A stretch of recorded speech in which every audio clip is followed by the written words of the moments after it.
To come back to this building again when the sun isn't shining so bright, because it's hard to see some of this beautiful detail. But look at this detail. It's cut out of the side that was just laid up as a really rough finish on purpose. Look at those lines, and then it was come back and cut out, and then troweled really hard, and then this bright blue paint done over it, and this as a blue agave.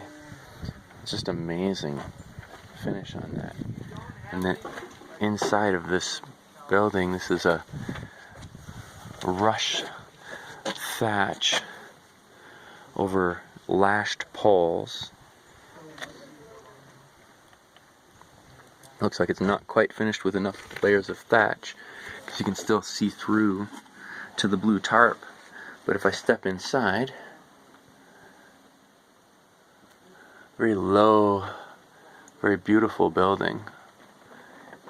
Looks like it's pretty much, oh, look at these bottles, pretty much local materials.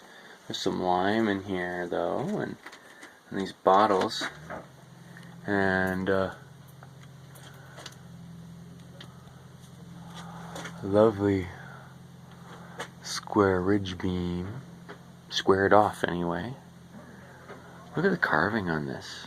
We'll have to come back and play with this some more.